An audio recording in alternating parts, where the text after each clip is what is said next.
ça n'a pas bougé pendant plusieurs décennies, 5 au Gabon. Mais il a suffi d'un général courageux, Oligui Nguema, pour faire changer le cours de l'histoire.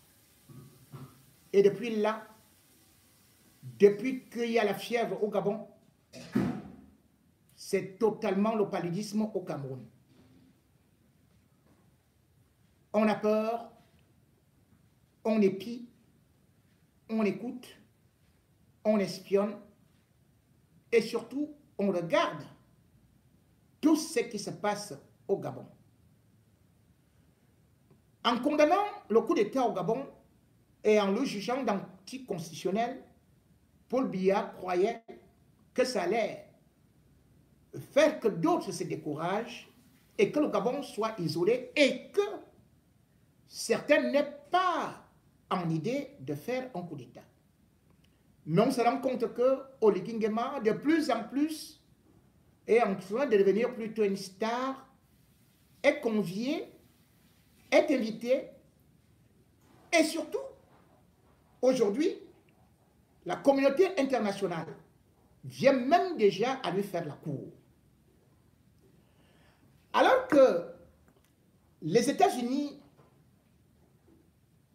ont d'abord eu une opposition un peu ambiguë par rapport au coup d'État au Gabon, alors que les États-Unis demandaient le retour à l'ordre constitutionnel, comme le Cameroun, on a constaté une sorte de virage à 380 degrés, 360 degrés, autant pour moi. Oui, les États-Unis sont en train de revenir, solliciter plutôt une collaboration ou une coopération, une consolidation des relations bilatérales avec le Gabon et particulièrement Oligui Nguema.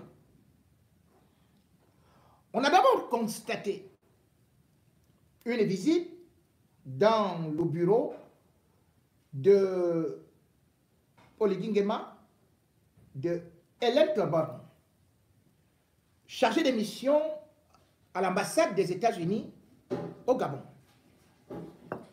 Elle était là et le 6 octobre, toute souriante, elle a eu un entretien avec le président de la transition du Gabon. Le 19 octobre, cette fois-ci, c'est un conseiller spécial du président américain Joe Biden qui s'est présenté donc au Gabon. Jude de Vermont, c'est une personnalité importante et à qui Joe Biden a beaucoup confiance. Il est venu rencontrer Oligui Nguema pour dire qu'il fallait d'abord discuter de la transition et qu'ils allaient accompagner le Gabon et surtout qu'ils allaient consolider les relations bilatérales avec le Gabon. Tiens, les États-Unis donc tendent déjà la main au Gabon et ne parlent pas de coup d'État. Ailleurs, les États-Unis ont été clairs, comme d'ailleurs ils viennent de parler du cas du Niger, ils ont carrément dit que c'est un coup d'État. Or, selon la loi américaine, dès que les autorités parlent de coup d'État, eh bien, le pays en question, ou bien les autorités qui ont pris le pouvoir par l'épreuve de force, ces autorités-là ne peuvent plus bénéficier de l'aide américaine. En refusant donc de qualifier ce qui s'est passé au Gabon comme un coup d'État, les États-Unis sont en train plutôt de se mettre à dos, ou plutôt de dévier la ligne du Cameroun, de Paul Biya, qui a carrément avec la CEMAC manifesté et accusé le coup d'État, dénoncé le coup d'État.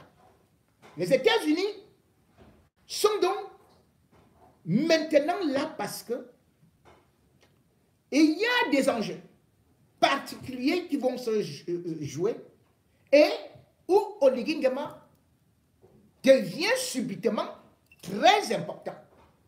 Il faut cependant regarder que les États-Unis ne posent pas un acte isolé. C'est presque une concertation. Puisqu'au moment où Oligui Nguema reçoit du Vermont, au moment où il reçoit de Vermont, Jules, eh bien, Macron lui également reçoit Idriss Mahamat Déby, le chef d'État tchadien, qui bien évidemment est en train d'aller vers la deuxième transition, puisque la première transition devait durer 18 mois. Après cela, il a dit non, en octobre 2022, maintenant c'est une deuxième transition que je suis en train d'engager. Et là-bas, c'était, selon les paroles diplomatiques et selon l'Élysée ou même le Tchad, c'était pour parler de la transition, de la coopération et aussi de l'évacuation des militaires français, 1400, du Niger pour le Tchad. Au même moment, c'est l'ambassadeur de la France, Thierry Marchand, qui est reçu par Paul Biya à Etoudi pendant 1h30. Cette coordination montre donc qu'il y a quelque chose qui est en train de se préparer et que justement les Occidentaux sont en train de se repositionner en Afrique centrale. Eh bien, 1400 militaires français vont quitter le Niger. On nous dit qu'ils vont décoller pour prendre l'avion et que le matériel va transiter par le Cameroun, par le port de Douala. Très facile à dire. Mais comment ça va se faire? Emmanuel Macron, selon le Quai d'Orsay, tient à ce que cette évacuation soit terminée à la fin de l'année, même comme tous les spécialistes disent que c'est quasiment impossible, dans la mesure où il faut au moins 6 mois. Mais bon, faisons-lui confiance. Ils ne seront donc pas, selon Emmanuel Macron, ils ne seront plus au Niger à partir de la fin du mois de décembre, le 31. C'est le dernier jour, selon Emmanuel Macron. Mais cependant, il faut savoir que le matériel devrait venir, la logistique, passer par le Cameroun, selon le plan qui a été établi. D'où la présence ou alors l'audience de l'ambassadeur de la France au Cameroun a étudié. Thierry Marchand, qu'il faut-il le dire, est un général. Je vous avais déjà dit, ce n'est pas par hasard que la France nomme un général. Il était donc en train de venir parler avec Biya parce que le Tchad a accepté de prendre le corridor. Et je dois dire qu'entre le Niger et le Cameroun, ça va faire au moins 3000 km pour atteindre le port de Douala. Et il faut au bas mot, selon les prévisions, 2000 conteneurs. Les armes pourront donc rester au Cameroun un peu plus longtemps que ce qu'on ne croit. Parce qu'on ne voit pas comment est-ce qu'on va faire cette évacuation aussi facilement. Et d'autant plus que entre le Cameroun et le Tchad, le cortège, ou plutôt la logistique, doit traverser des endroits qui sont dangereux et qui sont contrôlés par Boko Haram. Ce ne sera donc pas un voyage en toute aise, même si le Tchad a promis conduire les militaires et surtout la logistique jusqu'au niveau des frontières du Cameroun. Mais l'armée tchadienne ne va pas traverser. Ce qui veut dire que qui va prendre le relais, c'est Paul Biya. Oui. On vous dépose à la frontière, vous faites comment? C'est l'armée camerounaise qui prend le relais jusqu'à Douala. Et quand ça arrive, il n'y a pas un bateau qui va prendre 2000 conteneurs tout de suite là. Cela veut donc dire que aujourd'hui, pratiquement, c'est presque notre base, qui sera installée au Cameroun, le temps qu'on déménage tout. Puisque, aujourd'hui, il faut se le dire, que ce soit la France, qu'on ne regarde pas seulement la France, les Occidentaux, après avoir perdu le Sahel, ne veulent pas perdre ce qu'on appelle le golfe de Guinée. Et le Cameroun est une porte d'entrée pour le golfe de Guinée. Il faut le savoir. Et qu'est-ce qui va se passer? Parce que le Sahel n'est pas aussi important que le golfe de Guinée. Le golfe de Guinée regroupe par exemple 19 États, c'est-à-dire qui sont différents. Et c'est hyper important. Beaucoup de gens voient aujourd'hui que l'armée française est en train de partir. Elle ne va pas partir. Puisqu'il y a beaucoup d'enjeux. Et pourquoi est-ce qu'il y a beaucoup d'enjeux?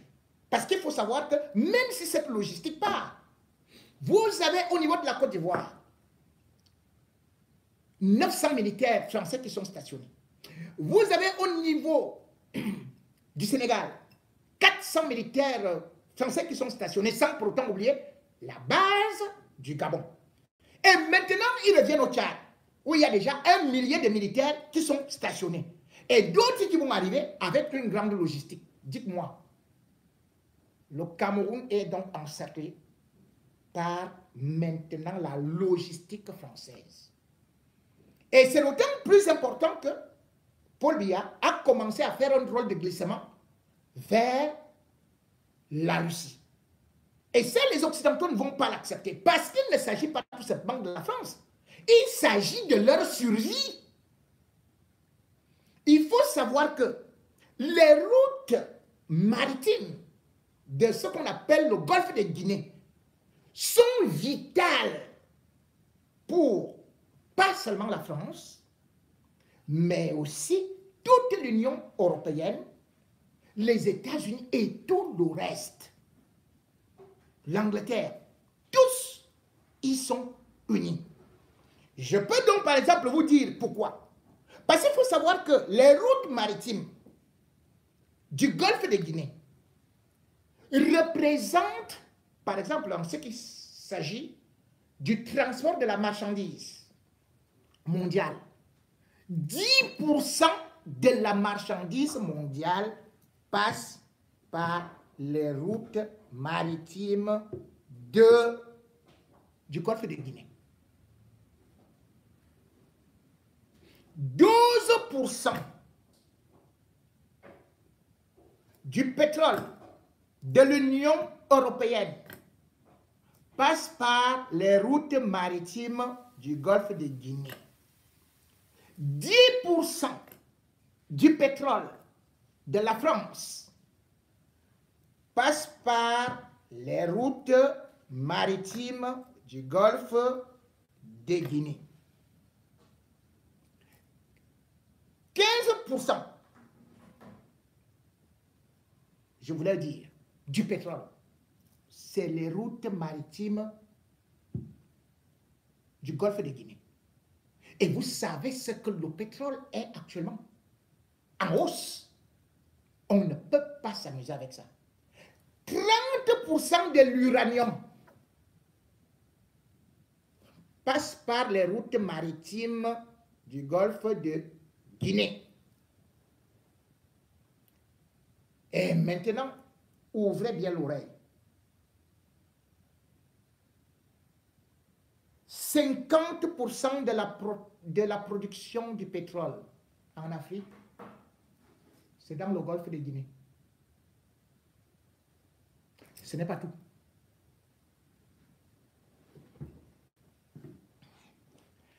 4 000 milliards mètres cubes de gaz naturel.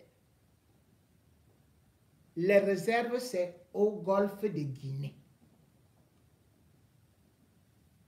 Vous connaissez ce que ça veut dire le golfe de Guinée? Vous connaissez ce que ça veut dire le gaz? En ce moment, comment ils vont donc laisser ça? ils avaient prévu ça bien avant.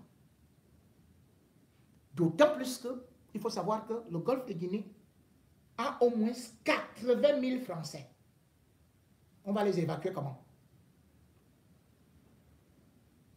400 000 Européens. Ils sont dans le secteur bancaire, le secteur des télécommunications, le secteur du pétrole et du gaz. C'est vital. Quand donc vous voyez la situation de l'Afrique centrale et la situation de Paul Biya, vous comprenez pourquoi est-ce que les États-Unis, la France, le Danemark dont personne ne parle, hein, la Grande-Bretagne, ils ont formé un collectif pour contrôler, surveiller le golfe de Guinée.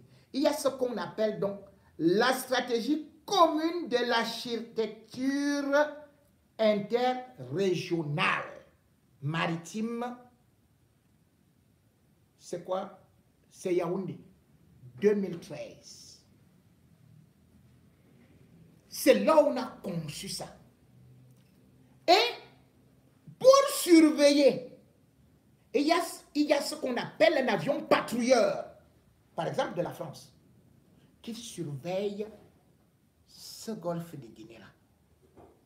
Sans pour autant oublier que vous avez encore, comment est-ce qu'on appelle ça? Un porte-hélicoptère. Un porte-hélicoptère. Avec des bâtiments. Il y a un Falcon 50M. Tout ça, c'est pour le golfe de Guinée parce qu'ils disent qu'il peut y avoir des pirates et ils disent aussi on ne peut pas bloquer parce que si on bloque, il y aura une véritable crise mondiale et une véritable crise pour eux. C'est la géopolitique qui vient des matières premières. On ne peut pas, les grandes puissances, on peut dire tout ce qu'on veut. Mais il y a des armes. Au-delà de ça, ils survolent. Parce que, comme je vous ai dit, c'est une route. Et cette route est importante. Si jamais vous voulez aller chez vous, vous allez au restaurant. Déjà, on vous ferme le restaurant. Et on vous bloque la route de chez vous.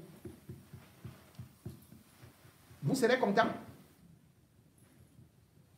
Or, il faut se rappeler que il y a eu, depuis 2015, un symposium de chefs d'état-major de l'armée maritime des pays riverains du golfe de Guinée que la France tient chaque fois. Mais quand vous voyez Oligui Nguema aujourd'hui devenir important, c'est parce que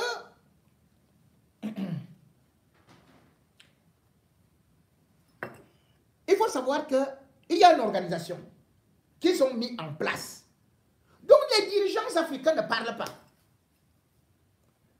C'est G7++, Friends of the Gulf of Guinea. C'est-à-dire,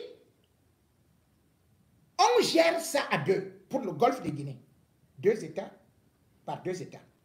C'est-à-dire que vous avez peut-être vu le Ghana qui a fait ça, je crois, en 2019, qui assurait la présidence, mais le Ghana devait être avec un autre pays européen là, je crois que c'était l'Angleterre, et puis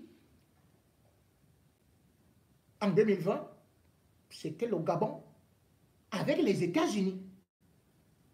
Le Gabon avec les États-Unis. Donc, quand aujourd'hui les États-Unis reviennent voir Oligui, c'est parce qu'il y a d'autres intérêts supérieurs. Ils avaient déjà travaillé ensemble, ils avaient déjà travaillé avec Oligui.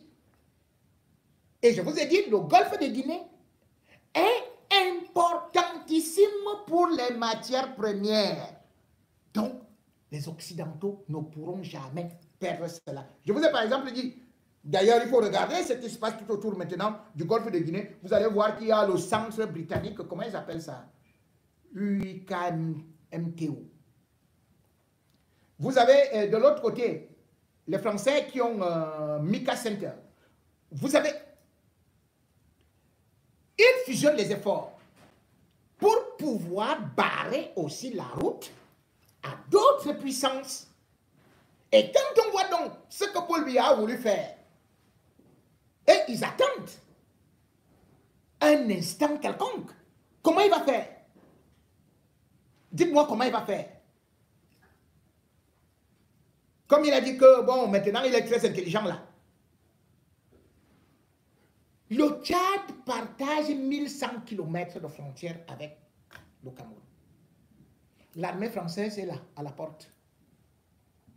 Ah, ils sont partis, vous allez dire que oui, on les a chassés du Niger et tout et tout et tout. C'est pas la même chose. C'est pas la même chose. Là, j'ai dit, c'est trop d'intérêt. Là-bas au Niger, bon, il y avait peut-être l'or, il y avait peut-être ceci et cela. Mais là, il y a tout. Parce que dans le golfe de Guinée, il y a de l'or. Hein. Il y a le manganèse. Hein. Il y a le fer. Hein. Et il y a tout.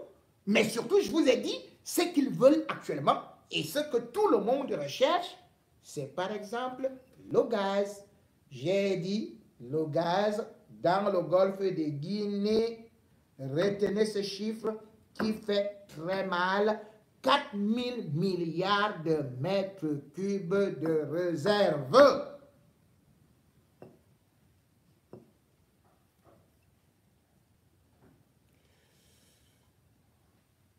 Je crois donc que, même si on dit Paul Biya est un stratège, est ceci et cela, avec cette armée française qui est en train de passer sur le territoire camerounais, avec Mahamat Idriss Déby, dont on sait qu'il est carrément pro-français, pro-américain, avec Ali Bongo de l'autre côté, sans oublier que même quand vous regardez, ne serait-ce que la Côte d'Ivoire, voilà, il y a l'Académie internationale de lutte contre le terrorisme qui a été créée là-bas. Oui, il y a les Français qui peuvent toujours décoller, il y a le machin et tout qui a été créé au Sénégal. Donc, aujourd'hui, Biya ne peut pas avoir des mains libres comme il pouvait le faire avant. Quand il reçoit le général pendant 90 minutes, mais vous croyez que dans la géopolitique, on improvise? Mais ce général-là, quand il venait au Cameroun, il savait, il regardait l'âge de Biya et il voyait ce qu'il était déjà en train de faire. Ils sont en train de surveiller. Et aujourd'hui, quand vous essayez de voir que avant de venir au Cameroun, mais attendez, c'est quand même Biya qui est le plus âgé des présidents africains. Et puis c'est lui qui est à ce pays qu'on disait le poumon de l'Afrique. Comment on peut aller au Ligingema? Va d'abord à tel ou tel endroit chez Sassou Nguesso, il passe là-bas, il repart chez Kagame, il reçoit encore Touadéra, après avoir reçu, puis il part chez Obiangema. Cela veut dire que Biya n'est pas le maillon aussi important qu'on pouvait le croire.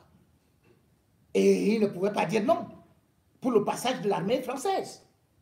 Ce sont ces éléments qui vont escorter, ou alors il va laisser son territoire devenir véritablement une propriété, ou alors quelque chose pour la France, où ils vont dire, nous on escorte de telle ou telle façon, on va prendre peut-être tel temps pour pouvoir arriver, tout et tout. En ce temps, 2025 est déjà arrivé. Et oui, ça risque de chauffer. Que dis-je? Ça va chauffer.